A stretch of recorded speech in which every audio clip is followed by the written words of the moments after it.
Good afternoon. Welcome to the Traffic Committee meeting on October 13th, and I call the meeting to order. We'll start with some self-introductions of the Traffic Committee.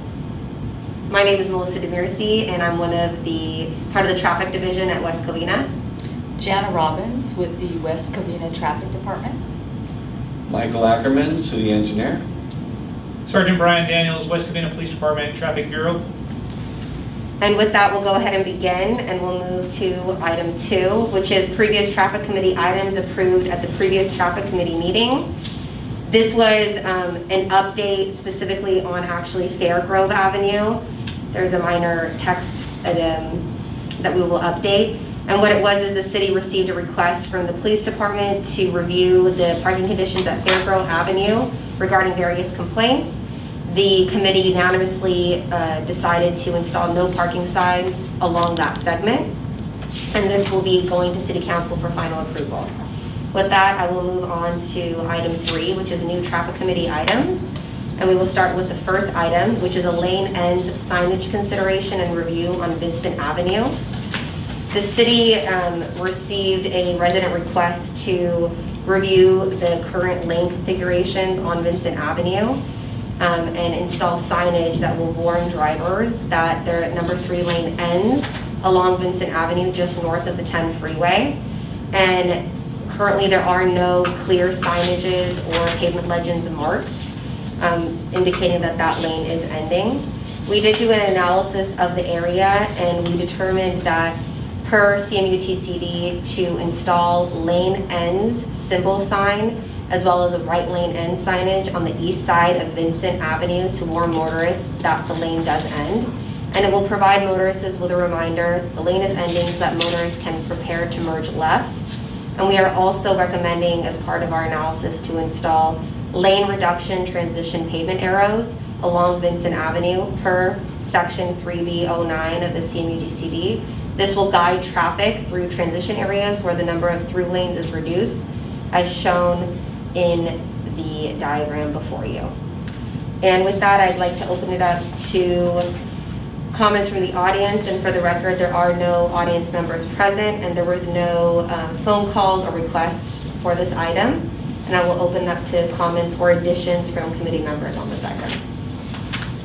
This item, because it is close to the ramp for Caltrans, it shouldn't affect any traffic movement from the ramp or Caltrans, but we will let them know and inform them and give them a copy of the report.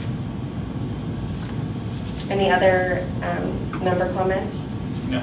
Okay, so the motion, do I have a motion to approve the recommendations of both of the lane end signage, right lane end signage, as well as the transition pavement arrows along the Vincent area? So moved. All right, I'll second it. we have a second. All in favor? Aye. And all opposed? So this item is approved, and it will be included for final decision to City Council. With that, I will move on to the second new item that we have, which is a parking conditions review on Lakes Drive, which is west of Glendora Avenue. So this came from a business owner at part of the colony at the bottom level at the northwest corner of Lakes Drive and Glendora Avenue, and what the southwest corner. And what the request was to take a look at the existing angled parking spaces on Lakes Drive, west of Glendora Avenue, and to convert those to 2-hour parking, similar to what is already existing on Glendora Avenue. What they observed was that potentially a lot of the Lakes apartment building that's directly, I guess, north of the area are parking there. It's the colony. Oh, the colony are parking, sorry. They're on the upper levels. Are parking along those parking spaces since there's no actual time designation. And there was a resolution approved by City Council that said that those spaces would be available for guests, employees, and customers. And so what we kind of did an analysis of the area, and what we're proposing is to install 2-hour parking signage for some of those areas. So what this is going to do is it's going to leave 8 spaces west of the parking garage unposted, so there won't be any restricted time limits on those spaces. However, it's going to provide approximately 15 spaces with 2-hour parking in addition to 2 ADA parking spaces. This is kind of will accommodate everyone in that vicinity and will also match the Glendora Avenue parking conditions. So it'll be posted 6 a.m. to 10 p.m., 2-hour parking. Do I have any? There are no audience members present for this item, and I'd like to open it up to committee members. Actually, I do have a question in regards to loading and unloading of moving trucks for the colonies.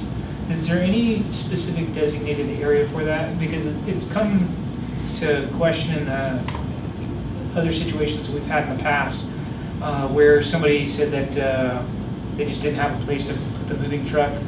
They were actually, I guess, on Lakes Drive, just east of the Chick-fil-A, but right in front of the colonies. And there's that turning lane, and they parked their moving truck like right in the middle of the lane. So I was just curious, do they have a designated like moving truck area? We checked with planning, the CCRs that was done for the lakes itself, and they said that on the bottom level that trucks, cars, everything for the people living there, they had dedicated spaces.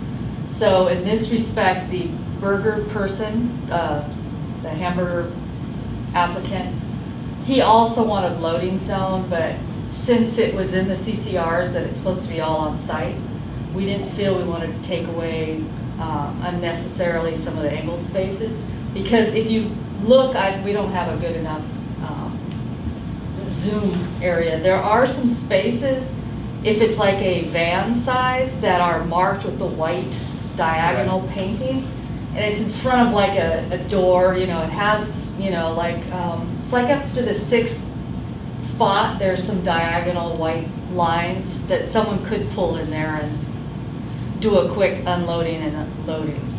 Yeah, the thing that I'm kind of referring to is maybe some of the larger like moving trucks, and the spot that I'm referring to is actually on this side over here. There's a small like turnout that's a loading unloading area that I don't know if maybe we can designate that as a like for moving trucks or something, Okay, or so we maybe didn't even look by at permit that side of only. it. We can look at that. Yeah, we can. And then maybe even issue a permit. I mean, you can keep it as regular parking spots or something, and then maybe have the,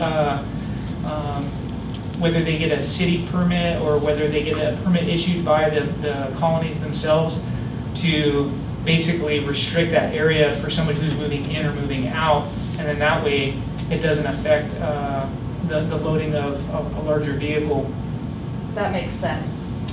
Yeah, we can take another look on that side. We were just mainly interested from the hamburger person, but yeah, we see there's other issues that we can look at Okay. and see if there can be a spot that we can use for designated, like the moving vans that are pretty big. Sure. And that's all I have. Uh-huh.